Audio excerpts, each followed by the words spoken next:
I don't need one. Okay, we'll call this meeting to order. Monday, September 26th, 2022, Board of Directors regular meeting. Madam Clerk, would you call, I've called it to order. Let's do the pledge of allegiance and invocation, then the roll call. Place your hand on your heart, follow me, please. I pledge allegiance To the flag of the United States of America, and to the republic for which stands one nation under God. And justice for all. If you'd all bow your heads and join me, as we proceed with our meeting this evening, I'd ask that we have a watchful eye over our proceedings, make sure that, again, that the decisions are in the best interest of all those involved. Please watch over those who are in need of help or infirm. We ask in your name. Amen. Would you do the roll call, please? Director Brett Eccles, Here. Director Arthur Perry, Secretary Arlene Schaefer, Vice President Mike Schaefer, Yes. President Robert Uten. Present. Yeah. And are there any late?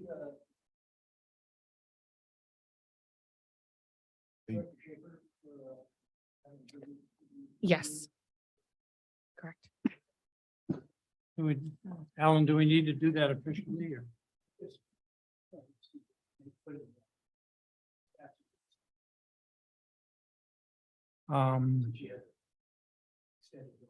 Are there any late communications? No, Mr. President. And I don't believe there's any ceremonial matters and presentations. Are there any public that wishes to comment? I don't have any clips. Assuming no, let's go on to the consent calendar. Let's see. I'd like to pull item 9. Or no, 10. Can I get a motion for the rest or? Move for approval of the rest. Second. All in favor, say aye. Aye. I'd only like, I was pleased to read the comment that we're at 61% diversion. Because I believe many cities, as I've talked to various amongst them, are just barely over 50%. And they have a 3-card system, so I'm not sure what we're doing different than them, but and this has been around the same number as it was historically before. I think COVID came and we couldn't get the numbers for CNR. Somehow we weren't getting these numbers. Anyway, I'd like to move item number 10. I have a question though, if I could. Did this include Orange Coast College? No, it does not. So that's, will we get a number for that? Is it It might move the needle up a little bit, yes, 1 to 2% probably? if we're lucky, yeah. So that's going to be closer to 63. Okay. Well, we need to get to 75, so. Oh, so we have a motion and a second. Move approval of item 10 on the consent calendar. Second. All in favor, say aye. All right. I don't believe we have a public hearing. First item on the general manager report is consider appointing 2 board members to serve on the policy review ad hoc committee. And I think that's historically been. Correct, Mr. President. Yes, that's correct, Mr. President. So 2 years, we will ad hoc committee that typically consists of 2 board members, 2 citizens advisory committee members, and then staff. And then over a period of time, we review our existing policies, which we have 3 documents: the administrative regulations, the operations code, and employee handbook. And we review those documents just to make sure that they are up to standards, up to current practices, current laws. And, we make the committee will make any suggestions to the board for formal adoption. The last time the ad hoc committee was formed, Vice President Schaefer and Director Perry served on the committee. On September 14th of this year, the Citizens Advisory Committee appointed Sue Lester and Dean Fisher to serve on the ad hoc committee. So this is an action item, and we are requesting that the board appoint 2 board members to serve on this committee. I have a question if I could. What's the timing of it in terms of what time during the day? Again, that's really up to discretion of the committee. We will send out all documents to the board or to the committee electronically. There is a lot of reading to take to read beforehand, so we will recommend the committee to read it first, read all the documents first, make some common suggestions, and then we meet based on your availability time. It could be in the morning, afternoon, later, whichever, it's up to you. And then we just pretty much take it from meeting by meeting, how many more times we need to meet. And then once the board or once the committee is comfortable with any kind of changes they're recommending, then staff will bring those changes back to the board for adoption consideration. I would be agreeable for myself, but it has to be in the mornings because of my schedule in the Yes. afternoon. Busy every, Monday through Thursday. Understood. Understood. Who are the 2 CAC members again? Is it Sue Lester? Sue Lester and Dean Fisher. What is the board's pleasure? Does anyone want to sit on that committee? I will. If the timing, if that's in the mornings. And that's the only, I'm not sure what the CAC members' timing is, but I'll go ahead and recommend or make a motion that Bob Uten and Art Perry be members of the Policy Review Ad Hoc Committee. second the motion. I appreciate your confidence, but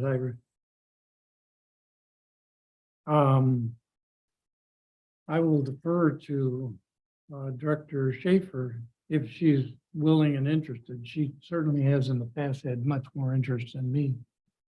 Are you making a substitute motion? I'll make a substitute motion that Director Perry and Director Arlene Schaefer sit on that committee. I'll second your motion then. All in favor, say aye. Aye. Any opposed or anyone wanting to abstain? We have another question for Scott, if I could. Instead of transmitting the information, can we get a book?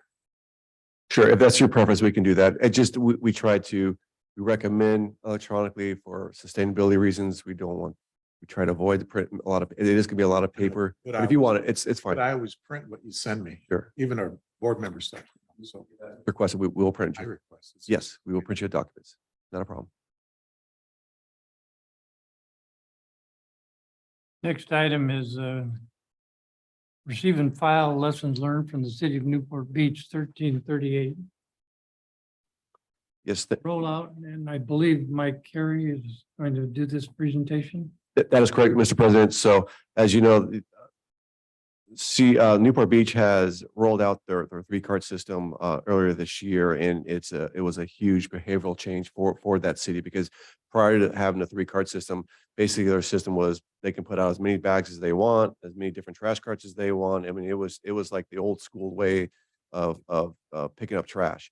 So it was a tremendous change in behavior. So we thought it'd be great for the board to hear from Mike Carey, their senior sustainability manager at CNR, on the lessons learned. What had they learned from rolling out the cart system in Newport Beach, and maybe we can also apply those lessons here in Costa Mesa. So I'm gonna turn it over to Mike Carey, and the lessons learned in Newport Beach. Into the microphone, please. Yes, sir. That's Thank- assuming a lot that they learned from the lessons, isn't I can tell you, I learned a lot. it? Thank you, President Newton. Thank you, Scott. As Scott had mentioned, prior to January 15th this year, Newport Beach residents were allowed to put out as much trash as they wanted in any way, shape, or form that they wanted to, at no cost to the resident. There is no cost to Newport Beach residents to dispose of trash. It's covered under the general fund of the city. I can tell you the Newport residents were very accustomed to doing that and had a lot of trash in bags and in their own containers.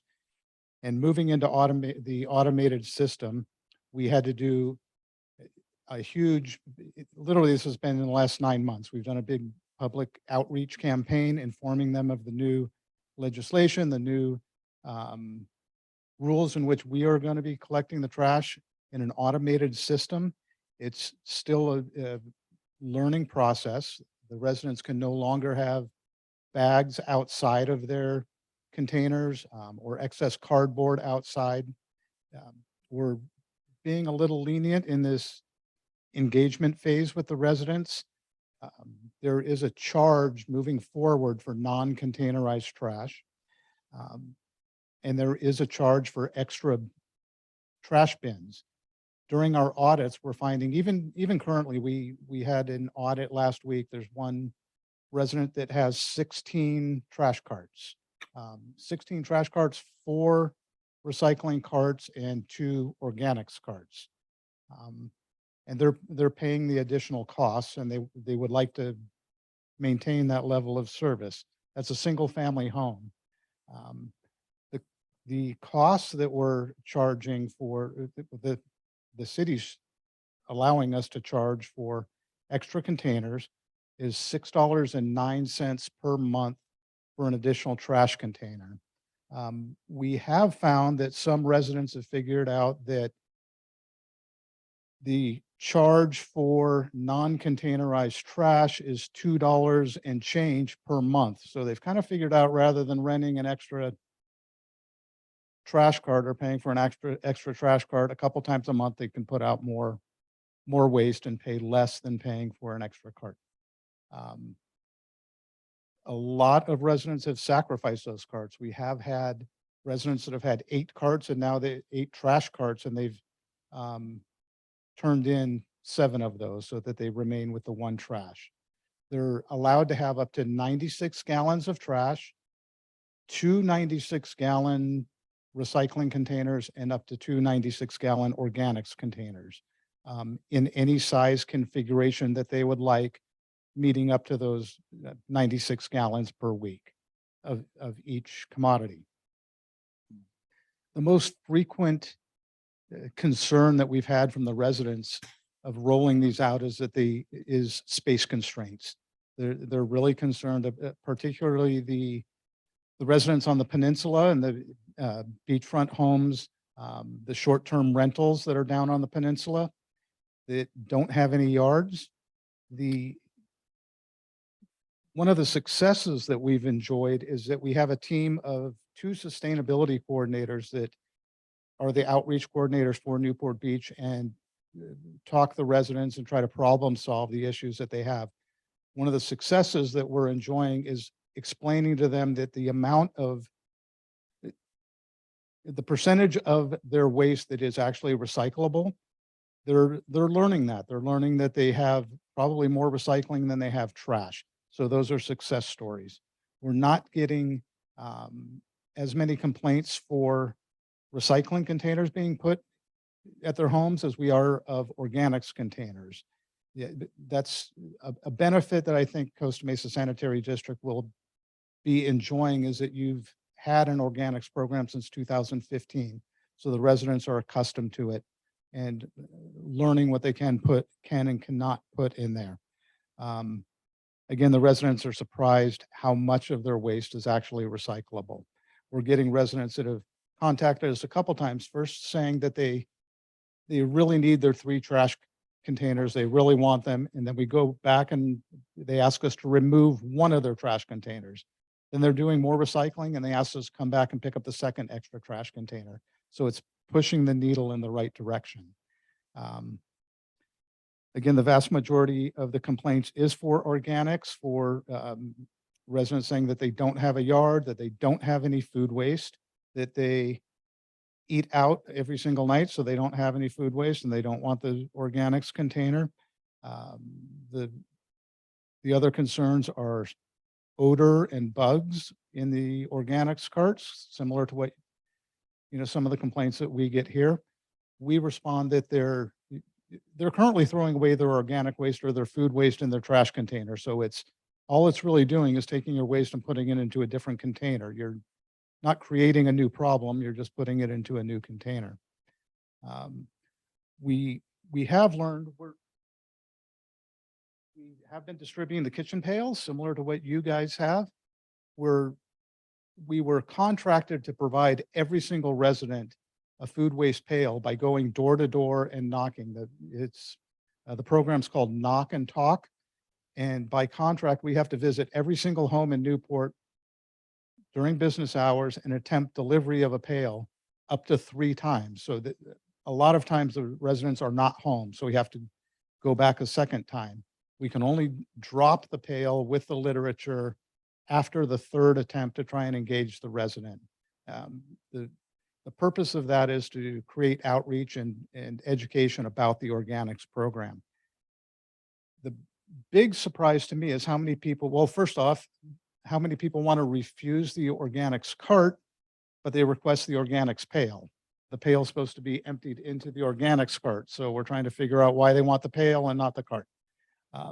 The other huge surprise for me personally is the amount of people who believe that they can take the organics pail and put it out at the curb for service. That kind of surprised me. Another common quote unquote solution on the residents' part is they claim that they don't have any food waste because they put everything down the garbage disposal. That is a very common comment. I'd like to be the plumber in those neighborhoods, but that is a comment more frequent than you would imagine. They're all vegetarians in Newport. There's no bones, there's no. Right. Okay. So when a resident does refuse any of the services, if they're contacting our customer service department for that refusal, customer service refers that to our sustainability team that does outreach to the customer, explaining the regulations and the laws, and that Newport Beach has 0 waivers. They will not provide any waivers to any resident. So they want everybody to have those carts. So we attempt to outreach. If they still refuse, we have to refer it to the city for engagement with the resident, who the city will explain to them that eventually there'll be fines for non-participation or for contamination of their regular trash cart if they put food waste in there.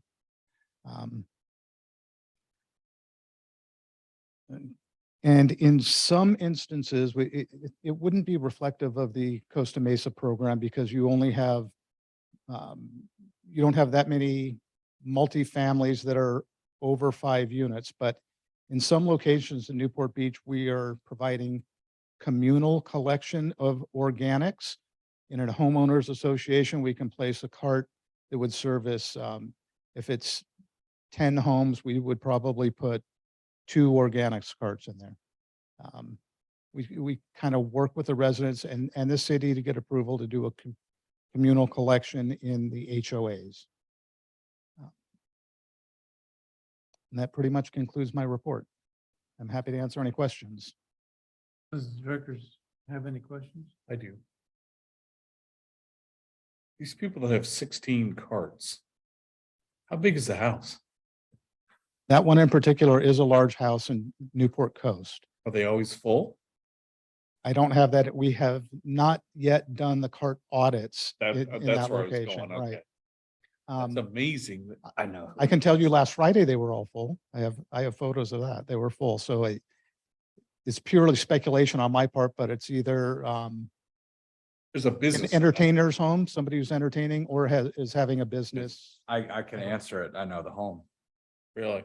They host a tremendous amount of parties, including for some young kids. They bought the house for their kids. It's nice to have that wealth. Friday night, we can go check it out. Can I get the name in case it's one of my customers? The kids, right? I may insure that place. I Unbelievable. cannot disclose that information. What, Mike, what's Newport's diversion rate currently? Well, we're trying to determine their current diversion rate. We're calculating the numbers now. Again, the program's only 9 months old. It's over 60% though. Okay, and I know when you guys first started doing the automated collection, one of the big issues in Newport was the size of the trucks. Are you still using the small, I assume you're still using the smaller trucks in Newport? Okay, that's a very great question. So we've kind of transitioned. Prior to this, the vast majority of our collection vehicles in Newport were rear loaders because it had to have two guys, one guy driving a truck and another two guys emptying the bins. Now we have a combination of three different types of vehicles in Newport, depending on the area. There are typical side loaders that like you guys are utilizing here. We have smaller side loaders that are doing some areas of the peninsula and the alleyways there. In a few instances, we have three brand new, very unique split body vehicles, split body trucks. So it is still a rear load vehicle that we have to have a separate guy assist with in the alleyways. But the vehicles hold two commodities.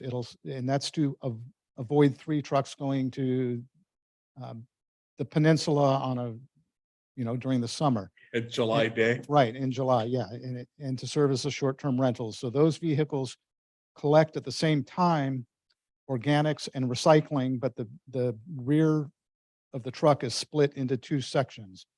And that's one of the common complaints that we're getting now. We're doing a lot of outreach regarding those vehicles because the residents are assuming that they're separating the materials and that we're putting them all together in one truck, which is not the case. It's one truck with two compartments for the The materials. people are actually watching this truck operate and they're calling you and saying, hey, they're mixing our stuff. Is that? Let alone are they watching it, they're videoing it and sending us the videos.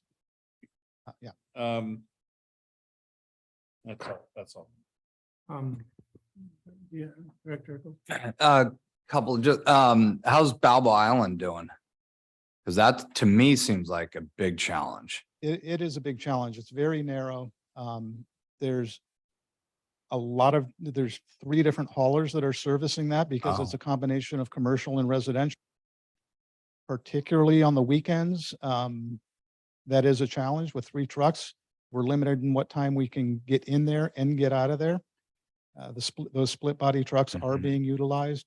And Balboa Island is one of the unique areas that has, during the summer, they have their regular weekly service and probably 80% of the residents have an additional Saturday service just between the time of, I think it's the week before Memorial Day to the week after Labor Day. Hmm. So during the summer, we're in there twice a week. Wow. That is a challenge and it's getting in and out of there early, getting in at 7 o'clock when we're allowed to and trying to be off the island by 10 o'clock. And then how about your fleet? You rolled out the third cart there versus your recommendation to us to hold off on that. How's that gone with your fleet and everything and like versus recommending maybe we hold off on it for the moment? We have really expanded our fleet in Newport, and let alone, again, we didn't just introduce a third cart, we introduced three carts. Well, yeah, sorry, true, No, it's, true. um, Yeah. which kind of exacerbated the problem, Okay. or not the problem, but the issues that we would have. We did expand the fleet to be able to do that, and we did a massive public outreach campaign that's, trust me, I've signed all the invoices for all the mailings. And the other surprise for me is how many people don't read the mailings? Good lesson learned. Yeah, there's- exactly. And so again, the contract started January 15th. The billing for extra services for the extra carts was to begin July 1st. So we had 6 months of outreach to warn them about it. And we had many complaints once they didn't react and relinquish their carts. When the bills came, then we did an additional grace period and said, okay, we'll allow for you maybe not having read the material, we'll zero out your bill. So we had a big push when the program started of why do I have to put my trash in the carts? And then why did I get a bill for $6? So we zeroed out their accounts, scheduled the pulls. We didn't hold anybody to it, saying you didn't respond by July 1st. And then the one positive that I've seen firsthand, I think I mentioned before, is the signage on the carts themselves. That's a very good idea. So that it looks good. It's very easy. It's like, oh, okay. Now I know what to put in there and what not to put in there. And so whatever you do, those little signs on that thing, Perfect. keep going on those. Thank you. Thank you. Mike, who are the sustainability coordinators? Is that CRNR staff or is that? Yes, that's CR&R staff. And is that something that we're talking to you about? So, for example, currently I'm your recycling coordinator, 20 hours a week for Costa Mesa So Sanitary can District. you get Newport Beach straightened away before we have to use you? Yes, you can ask. We can discuss that as part of the negotiation. The 1383, we've been, I think that we have heard that SB 1383 allows for waivers in some instances.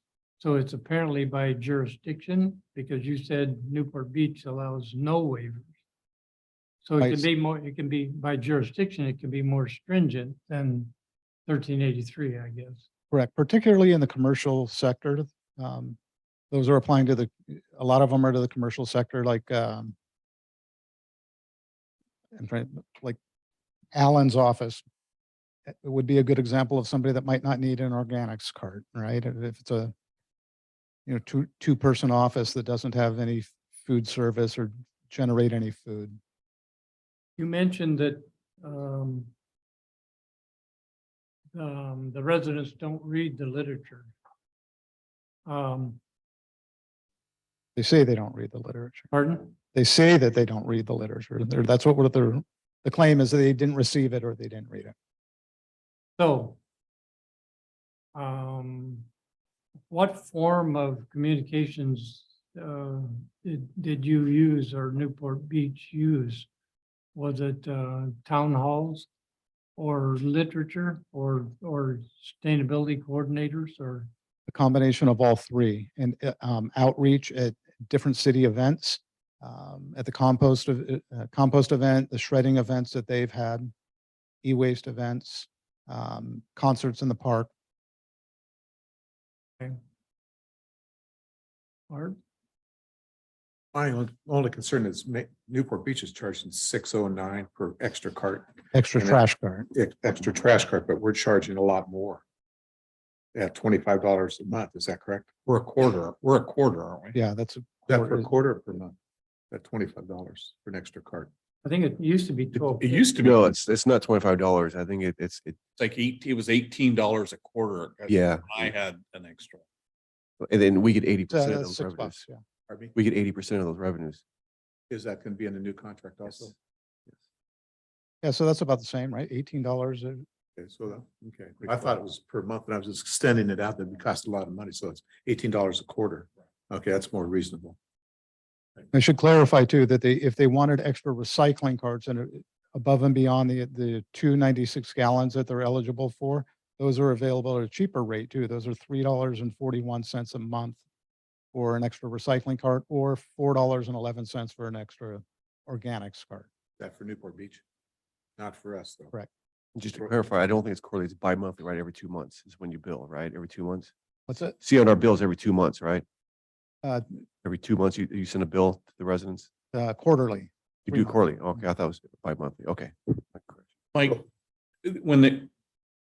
with all the containers, one of the problems that you've seen during our study sessions, and David gives his report, we always look at complaints. Does Newport track those or do you guys track those? Complaints? Yeah. Similar to you, we both do. So we track the ones that are submitted through our customer service lines or Okay. emails. If the city gets a contact directly, they'll log those. Okay. But we're obviously just reporting the ones that come to us on a monthly basis. I know your program's probably too new, but do you have a sense of complaint factors or numbers in Newport right now with? They're the new they're program? similar in number to yours. Some of them are different, though. If they call and say, I want to file a complaint, and it's a complaint that they don't want the organics cart and we're not pulling it, that still gets logged as a complaint, even though our hands are tied by the regulation of what Newport's stipulating, but we're still reporting that as a complaint. Yeah, I mean, in Costa Mesa, we have 3 alleys, maybe? 3 or 4 alleys. Down there, there's thousands of alleys. So I'm gonna assume that as the program rolls and goes on, you guys or Newport's gonna see a uptick, or there's gonna be more complaints per capita than we're getting. There are, and once those containers are in the alley in Newport in particular, it's hard to determine which unit they belong to. If you drive down there on trash day, it's just a sea of containers and it's hard to Tell the associate them residents with the to residents. spray paint their unit number on your cans. It's easy. A question about the signage. Did you put a sign on the recycling one that says break down your cardboard? The what? On the recycle, the blue, I guess, the Right. blue top. Blue top? Do you have, is part of the sign say, please break down your cardboard? Yes. Yeah. I rest my case. Thank you. Mike. That's what fills up the container, the unflattened cardboard. I'm sure Amazon's busy down there. Does that materially make a difference in the diversion rate if the third recyclable cart is being properly used? The third one? Well, we're able to track. It does improve the diversion rate because we're accurately tracking the trash as a separate commodity. And we're not having to do a characterization once or twice a year to determine the percentage of what we assume is recyclable versus trash. It's actual numbers. Anything that goes in the black cart's trash and it goes straight to the landfill. We're not even having to bring it in for processing. It's a good call. Interesting. Any more questions for Mike? Good. Really good. Presentation. Staff, do you have any questions? Ms. Gilo? Where do you put the? You empty that into your larger organics cart. So like the ones that you have at home, your gardening one.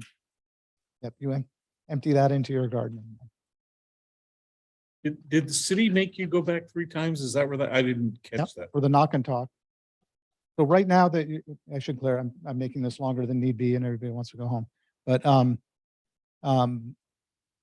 yeah, they do want us to go 3 times. When we first started it, we wanted to get everybody who really wanted one of these pails. So for the first couple months, the city allowed us to field requests of who wanted those pails. And then we went out and distributed those to the people who specifically requested them. Once those were exhausted, then we're just going out blanketing different areas. We started with Lido Isle, Balboa Island, and then and we're working the peninsula right now. Any more questions for Mike? Good, Mike. Thank you, Really Mike. good. Thank you.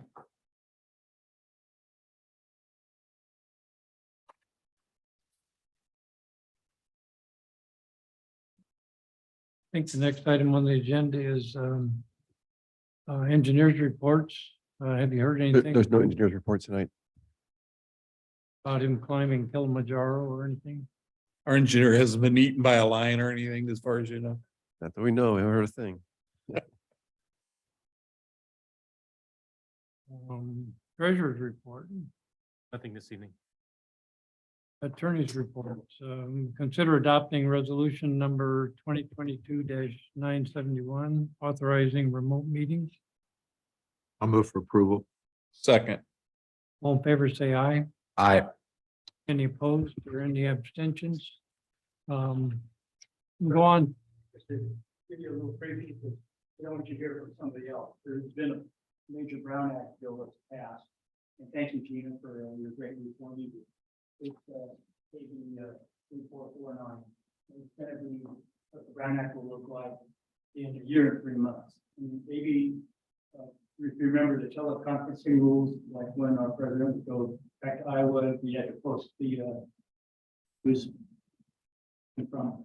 And then AB 361 came in and that did away with that as long as you 2 things, the governor had to declare an emergency and the board had to make findings about the health and COVID.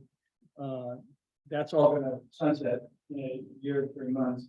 And then the new bill's gonna go in, which is gonna allow you to participate remotely, but it's gonna require that form of the board be present physically. And he's going to give you two exceptions to participate remotely. One is for good cause is the one, and that's you have childcare issues or contagious disease, or you're traveling on business for the local agency, or mental or physical disability. And then you, the other condition which you could avoid is emergency circumstances, that's some kind of a physical or family emergency that prevents you from attending based on mental or physical. Those are the two grounds. They're gonna only allow you to use it so many times, so it's not gonna work for going on vacation. Because you have to have a reason why you're not at the meeting and not attending. And we'll give you a lot more information about this later. This is not going to be a presentation today, but we want to make sure you at least heard a little bit about it, in case you heard on the outside of the new law, because everybody's talking about it. You said traveling on business for the district. Or for another local agency. What- Or state. Government agency. Okay, so for example, the board elects me to be on STRMA. So if I'm on business with STRMA, that qualifies. But if I'm on a trip for my business, that's not gonna qualify. I ain't going to Tequila. Okay, wow. I have a question. Alan, is it currently you have to have 3 members present now or not? Just, you could have just 1 or 2? Good, none. Okay. Okay, good. So you have to have 3 members present to do business or even to conduct the meeting. In the New year- law. But under the new one, you have to have 3 here so that 2 can be on. So to even conduct the meeting. Okay, 3. Okay, that's different. Thank you, Mr. President. Alan, which leads me to a question that probably is not going to happen that much, but it did happen in our last study session. The president, the vice president were remote. And I believe even, I think it was just Director Perry and I were here physically. So my question and then ultimately suggestion is, and this may just be me, but my suggestion would be whomever's here, whether it normally would be the vice chair, would conduct the meeting in person. If the vice chair and chair are not here, it would fall to the secretary. And then in the case of the last meeting we had, I would propose it go to the most senior member, which would be Director Perry. I just find running a meeting remotely and in person is a challenge for me. And if it's a challenge for me, maybe it is for others. And I think our policy might want to reflect something like that. Chair, vice chair, secretary, and then senior member runs it in person. Cause like if I have a question for President Uden, I gotta like wave and be like, hey, to address me. Is that something we can have some sort of deal here? Again, it may never happen again. I don't know, but. Okay. Yeah. Well, Director Perry, take it to the ad hoc. Good point. When I'm remote, I don't see the board member. And So sometimes I can distinguish, and that's why I asked Vice Chair Schaefer to sit in because unless I can distinguish the voices, I'm not sure who's talking.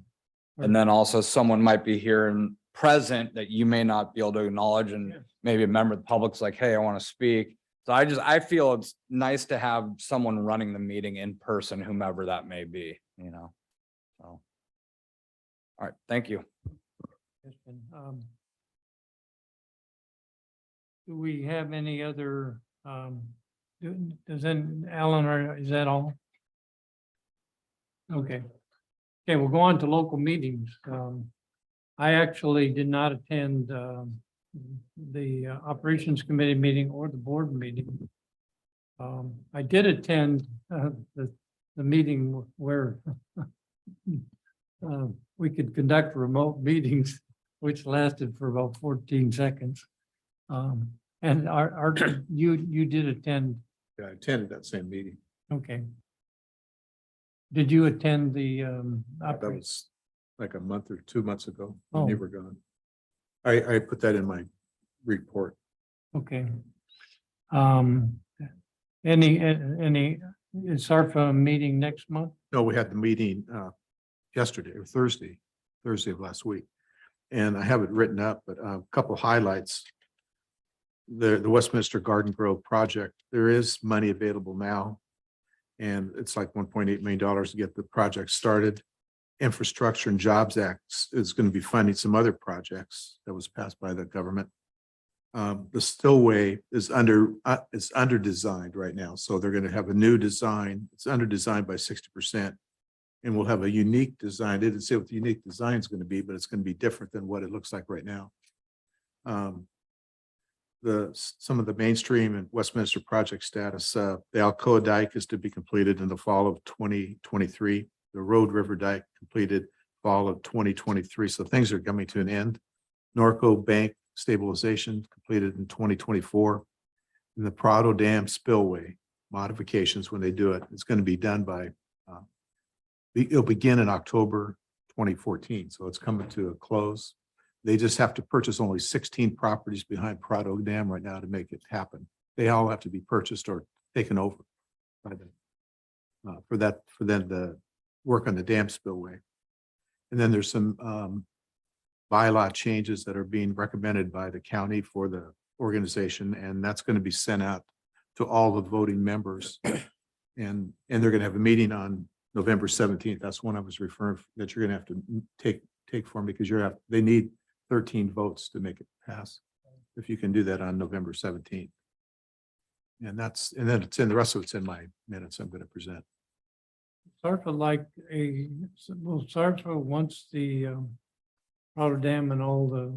Once the dam is completed, the organization is over, basically. So that'll be the end of the. Unless they're working on the Westminster Garden Grove project, but I don't think they're going to need an organization to run that, because it'll already be funded by the government. Mike? Did you attend, you attended SDRMA? And I can report that either last week or the week before, I don't remember. I attended on behalf of SDRMA, the California Joint Powers Authority conference in South Lake Tahoe. Unfortunately, I came down with some kind of viral stomach something, so I didn't get to leave the hotel room for 3 days. But I did attend a couple of meetings, and it's funny, South Lake Tahoe, we got there on a Monday, and it was like the place was fogged in. All the way from just past Mono Lake through Carson Valley and into South Lake Tahoe, it was like fogged out. But it wasn't fog, it was smoke. And it was really, but then on Monday evening, Tuesday morning, it rained and it was clear the rest of the week. But this is the largest gathering of joint powers agencies. And it's usually a really good conference, but I unfortunately missed most of it. I attended the Solid Waste Ad Hoc Committee, and probably the one of the more interesting takeaways where we had a discussion about the high organic waste diversion facility potential. And CRNR can meet at the 50% level, which is the presently mandated diversion level. CRNR qualifies as a high waste diversion facility. At the 75% level, they will not. So that probably ties into when we roll out those carts. Julie made that statement and said there's no way they're going to have a high waste organic diversion facility. And I don't know, the state will publish in the spring where these types of facilities exist, a list. And it's going to be probably relatively few. San Francisco and a few of the Bay Area cities have extraordinary diversion rates, like up to 80%. But so then they're going to be in good shape. But it's just one quiver that we cannot take advantage of. And we will be meeting tomorrow. The solid waste ad hoc committee will be reconvening tomorrow. Are there any other meetings that qualify for reimbursement that need to be reported on? If not, is there any old business? New business, consider changing or canceling the October 11th, 2022 study session. Scott, do you want to address that? Sure, this was a request by the board to bring this for discussion up at conflict on that day. School district has their events, state of the school event on that date. So do you want to cancel that meeting or do you want to reschedule it? Because there are some board members who want to attend that event. I, for one, probably wouldn't be attending either of those other meetings. I've already told Nolan, I can't make, I'm not going to the schools meeting. I know you probably, Yeah, I will be going to that if. And I'll be at the schools meeting as well. if we're gonna do That's it, the 7 o'clock in the morning. Oh, yeah, it starts at 7. Better get there early because there's no parking. Oh, so Yeah, 7. exactly. Yeah, so 7, Where's that? that's why it may be, that, okay. To either cancel or switch this study session. I'd like to switch it to a different date if possible, instead of canceling it. There's always things that pop up. that yeah, need- I agree with that. Are you in concurrence with that, Scott? We'll do it at the pleasure of the board, wherever you want. Do you think that there will be enough items to create an agenda? Yes, Uh, we for always every- have items discussed, definitely. You can't do it on the 10th because that's a holiday. October 10th is a holiday? It used to be Columbus Day. I don't know what they We call don't it now, celebrate but that, no. we don't close in Columbus on whatever that holiday is. What about the next day, the 12th? Is that a possibility? Or, how's your schedule looking the 12th? Wednesday. Yeah, Wednesday, the. Is that Wednesday. bad? That's okay. Back Wednesdays. I mean, I'm just throwing out a date. I'm pretty flexible as long as it's in the morning. We did like the 12th at like, say, 8 AM again. Okay, I think the consensus of the board is that we'd like to have a study session and probably need one. And the 12th is, unless staff has any reservations. Can, just a request, since I don't have my master calendar here, can we get back to Nolani tomorrow? After we check calendars, as far as I know, the 12th is fine. That's a good idea. I have an issue because my staff person's no longer going to be with me after next Friday, so I have some juggling I have to do. And I'm sure Brett's got some. Well, you would have the same issue Tuesday. But that's already scheduled. Yeah, that's a good just, we'll get back to Nalana if there's any, then she can always send out another possible date. So I would make a motion that we cancel the 11th meeting on October 11th. And then we will work with staff to reschedule. And that would be my motion. I'll second it. All in favor, say aye. Aye. Any opposed? Thank you. Oral communications and directors' comments. Do any of the directors have any input that they need to make? Thank you, Mr. President. I guess this would be for Gina. I gotta phrase this without bashing Sacramento, but 13A3 is, we all know, is gonna present more challenges than we probably even anticipate already. I mean, when you see LA County is nowhere near gonna make this thing happen, I just suspect something's gonna be going on. I've heard rumblings up in Sacramento. There's gonna be some changes. If a county like LA is not going to comply or nowhere near it, 1383's gotta be tweaked in some form or fashion. I'd just be curious if you can maybe keep that on the radar of legislative activity. Maybe talk to our local assembly person and state senator Just say, hey, what's the scuttlebutt up in Sacramento? Because they roam the halls up there and it's amazing. You sit in that elevator, go up and down, you hear all sorts of good stuff. So I'd be curious. I just suspect there's gonna be some changes. And then that's my request. Thank you. In that regard, I think SWANA just came out with a proposed legislative update session, if I remember right. I saw it on an email or something.